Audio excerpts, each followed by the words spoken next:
Bangkalan Madura hari Selasa tanggal 11 Jumadil Akhir 1235 Hijriah atau tanggal 27 Januari tahun 1820 Masehi. Abdul Latif seorang kiai di Kampung Senenan, Desa Kemayoran, Kecamatan Bangkalan, Kabupaten Bangkalan, ujung barat Pulau Madura, Jawa Timur, merasakan kegembiraan yang teramat sangat. Karena hari itu, dari rahim istrinya lahir seorang anak laki-laki yang sehat, yang diberinya nama Muhammad Kholil, yang kelak akan terkenal dengan nama Mbah Kholil. Kiai Haji Abdul Latif sangat berharap agar anaknya di kemudian hari menjadi pemimpin umat, sebagaimana nenek moyangnya. Seusai mengazani telinga kanan dan mengikomati telinga kiri sang bayi, Kiai Haji Abdul Latif memohon kepada Allah agar dia mengabulkan permohonannya. Mbah Kholil kecil berasal dari keluarga ulama. Ayahnya, Kiai Haji Abdul Latif, mempunyai pertalian darah dengan Sunan Gunung Jati. Ayah Kiai Haji Abdul Latif adalah Kiai Hamim, anak dari Kiai Abdul Karim. Yang disebut terakhir ini adalah anak dari Kiai Muharram bin Kiai Asror Karomah bin Kiai Abdullah bin Sayyid Sulaiman. Sayyid Sulaiman adalah cucu Sunan Gunung Jati.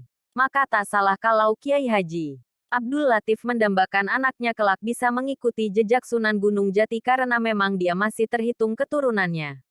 Oleh ayahnya, ia dididik dengan sangat ketat. Mbah Kholil kecil memang menunjukkan bakat yang istimewa. Kehausannya akan ilmu, terutama ilmu fikih dan nahwu, sangat luar biasa. Bahkan ia sudah hafal dengan baik Nadom Alfiyah Ibnu Malik 1000 bait ilmu nahwu, sejak usia muda. Untuk memenuhi harapan dan juga kehausannya mengenai ilmu fikih dan ilmu yang lainnya, maka orang tua Mbah Kholil kecil mengirimnya ke berbagai pesantren untuk menimba ilmu.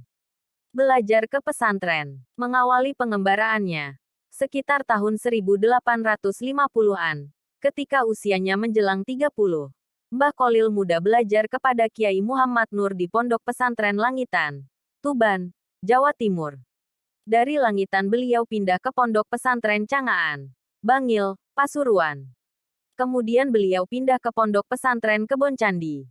Selama belajar di pondok pesantren ini beliau belajar pula kepada Kiai Nur Hasan yang menetap di Sidogiri, 7 km dari Kebon Candi.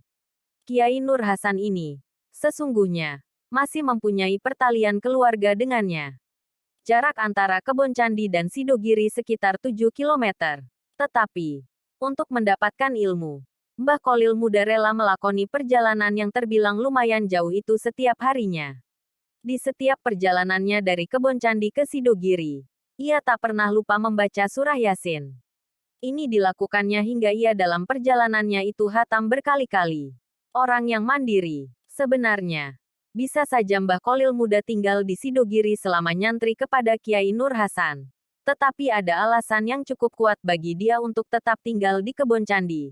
Meskipun Mbah Kholil muda sebenarnya berasal dari keluarga yang dari segi perekonomiannya cukup berada. Ini bisa ditelisik dari hasil yang diperoleh ayahnya dalam bertani. Akan tetapi, Mbah Kholil muda tetap saja menjadi orang yang mandiri dan tidak mau merepotkan orang tuanya. Karena itu, selama nyantri di Sidogiri, Mbah Kholil tinggal di Kebon Candi agar bisa nyambi menjadi buruh batik. Dari hasil menjadi buruh batik itulah dia memenuhi kebutuhannya sehari-hari. Sewaktu menjadi santri Mbah Kholil telah menghafal beberapa matan, seperti matan Alfiyah Ibnu Malik tata bahasa Arab. Di samping itu beliau juga seorang hafiz Al-Quran. Beliau mampu membaca Al-Quran dalam qiraat sab'ah 7 cara membaca Al-Quran. Ke Mekah, kemandirian Mbah Kholil muda juga nampak ketika ia berkeinginan untuk menimba ilmu ke Mekah. Karena pada masa itu, belajar ke Mekah merupakan cita-cita semua santri. Dan untuk mewujudkan impiannya kali ini, lagi-lagi Mbah Kholil muda tidak menyatakan niatnya kepada orang tuanya, apalagi meminta ongkos kepada kedua orang tuanya. Kemudian, setelah Mbah Kholil memutar otak untuk mencari jalan keluarnya, akhirnya ia memutuskan untuk pergi ke sebuah pesantren di Banyuwangi. Karena, pengasuh pesantren itu terkenal mempunyai kebun kelapa yang cukup luas. Dan selama nyantri di Banyuwangi ini, Mbah Kholil nyambi menjadi buruh, pemetik kelapa pada gurunya.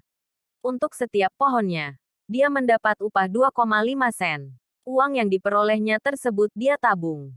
Sedangkan untuk makan, Mbah Kolil menyiasatinya dengan mengisi bak mandi, mencuci dan melakukan pekerjaan rumah lainnya, serta menjadi juru masak teman-temannya. Dari situlah Mbah Kolil bisa makan gratis.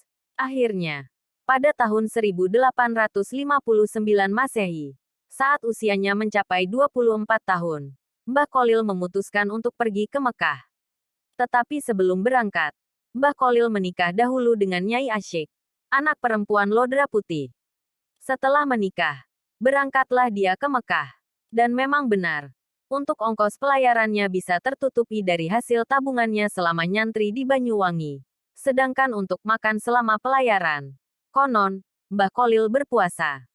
Hal tersebut dilakukan Mbah Kolil bukan dalam rangka menghemat uang, akan tetapi untuk lebih mendekatkan diri kepada Allah, agar perjalanannya selamat. Pada tahun 1276 Hijriah, 1859 Masehi Mbah Kolil belajar di Mekah. Di Mekah Mbah Kolil belajar dengan Syekh Nawawi Al-Bantani, guru ulama Indonesia dari Banten. Di antara gurunya di Mekah ialah Syekh Utsman bin Hasan Ad-Dimyati, Sayyid Ahmad bin Zaini Dahlan, Syekh Mustafa bin Muhammad Al-Afifi Al-Maki, Syekh Abdul Hamid bin Mahmud Asy-Syarwani. Beberapa sanad hadits yang musalsal diterima dari Syekh Nawawi Al-Bantani dan Abdul Ghani bin Subuh bin Ismail Al-Bimawi, Bima, Sumbawa. Sebagai pemuda Jawa, sebutan yang digunakan orang Arab waktu itu untuk menyebut orang Indonesia, pada umumnya. Mbah Kolil belajar pada para syekh dari berbagai mazhab yang mengajar di Masjid Al-Haram. Namun kecenderungannya untuk mengikuti mazhab Syafi'i tak dapat disembunyikan.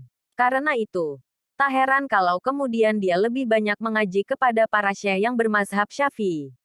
Konon, selama di Mekah, Mbah Kolil lebih banyak makan kulit buah semangka ketimbang makanan lain yang lebih layak. Realitas ini bagi teman-temannya cukup mengherankan. Teman seangkatan Mbah Kolil antara lain Syekh Nawawi Al-Bantani, Syekh Ahmad Khatib Al-Minangkabawi, dan Syekh Muhammad Yasin Al-Fadani. Mereka semua tak habis pikir dengan kebiasaan dan sikap keprihatinan temannya itu. Kebiasaan memakan kulit buah semangka kemungkinan besar dipengaruhi ajaran ngrawat vegetarian dari Al-Ghazali, salah seorang ulama yang dikagumi dan menjadi panutannya.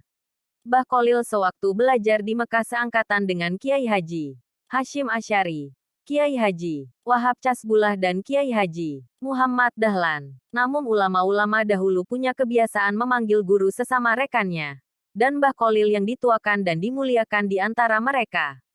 Sewaktu berada di Mekah untuk mencukupi kebutuhan sehari-hari, Mbah Kolil bekerja mengambil upah sebagai penyalin kitab-kitab yang diperlukan oleh para pelajar.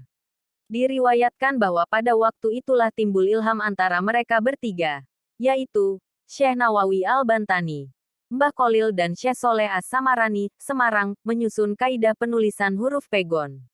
Huruf pegon ialah tulisan Arab yang digunakan untuk tulisan dalam bahasa Jawa, Madura dan Sunda. Huruf pegon tidak ubahnya tulisan Melayu, Jawi yang digunakan untuk penulisan bahasa Melayu. Mbah Kolil cukup lama belajar di beberapa pondok pesantren di Jawa dan Mekah. Maka sewaktu pulang dari Mekah, beliau terkenal sebagai ahli pakar nahwu, fiqh, tarekat dan ilmu-ilmu lainnya. Untuk mengembangkan pengetahuan keislaman yang telah diperolehnya, Mbah Kolil selanjutnya mendirikan pondok pesantren di Desa Cengkebuan, sekitar 1 kilometer arah barat laut dari desa kelahirannya. Kembali ke tanah air. Sepulangnya dari tanah Arab tak ada catatan resmi mengenai tahun kepulangannya. Mbah Kolil dikenal sebagai seorang ahli fiqh dan tarekat. Bahkan pada akhirnya, dia pun dikenal sebagai salah seorang kiai yang dapat memadukan kedua hal itu dengan serasi. Dia juga dikenal sebagai Al-Hafiz, hafal Al-Quran 30 juz. Hingga akhirnya, Mbah Kolil dapat mendirikan sebuah pesantren di daerah Cengkubuan, sekitar 1 kilometer barat laut dari desa kelahirannya. Dari hari ke hari, banyak santri yang berdatangan dari desa-desa sekitarnya. Namun, setelah putrinya, Siti Hatimah dinikahkan dengan keponakannya sendiri, yaitu Kiai Muntaha, pesantren di desa Cengkubuan itu kemudian diserahkan kepada menantunya. Mbah Kolil sendiri mendirikan pesantren lagi di daerah Kademangan, hampir di pusat kota, sekitar 200 meter sebelah barat alun-alun kota Kabupaten Bangkalan. Letak pesantren yang baru itu hanya selang 1 kilometer dari pesantren lama dan desa kelahirannya. Di tempat yang baru ini, Mbah Kholil juga cepat memperoleh santri lagi. Bukan saja dari daerah sekitar, tetapi juga dari tanah seberang Pulau Jawa. Santri pertama yang datang dari Jawa tercatat bernama Hashim Asy'ari, dari Jombang. Di sisi lain, Mbah Kholil di samping dikenal sebagai ahli fik dan ilmu alat nahu dan sorof, ia juga dikenal sebagai orang yang waskita, tahu sebelum terjadi. Malahan dalam hal yang terakhir ini, nama Mbah Kholil lebih dikenal.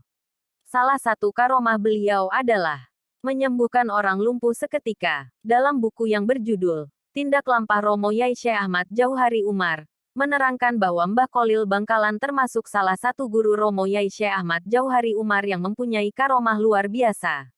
Diceritakan oleh penulis buku tersebut sebagai berikut. Suatu hari, ada seorang keturunan Cina sakit lumpuh. Padahal ia sudah dibawa ke Jakarta, tepatnya di Betawi. Namun belum juga sembuh. Lalu ia mendengar bahwa di Madura ada orang sakti yang bisa menyembuhkan penyakit. Kemudian pergilah ia ke Madura, yakni ke Mbah Kholil, untuk berobat. Ia dibawa dengan menggunakan tandu oleh 4 orang. Tak ketinggalan pula anak dan istrinya ikut mengantar. Di tengah perjalanan ia bertemu dengan orang Madura yang dibopong karena sakit kakinya kerobohan pohon. Lalu mereka sepakat pergi bersama-sama berobat ke Mbah Kholil. Orang Madura berjalan di depan sebagai penunjuk jalan. Kira-kira jarak kurang dari 20 meter dari rumah Mbah Kholil. Muncullah Mbah Kholil dalam rumahnya dengan membawa pedang seraya berkata, "Mana orang itu? Biar saya bacok sekalian." Melihat hal tersebut, kedua orang sakit tersebut ketakutan dan langsung lari tanpa ia sadari sedang sakit. Karena Mbah Kholil terus mencari dan membentak-bentak mereka, akhirnya tanpa disadari, mereka sembuh. Setelah Mbah Kholil wafat, kedua orang tersebut sering ziarah ke makam beliau. Kiai Haji Muhammad Kholil Bangkalan adalah satu fenomena tersendiri. Dia adalah salah seorang tokoh pengembang pesantren di Nusantara. Sebagian besar pengasuh pesantren memiliki sanad sambungan dengan para murid Mbah Kholil, yang tentu saja memiliki kesinambungan dengan Mbah Kholil. Beliau wafat dalam usia yang lanjut 106 tahun. Pada 29 Ramadan 1341 Hijriah, tanggal 14 Mei tahun 1923 Masehi. Wallahu a'lam bishawab.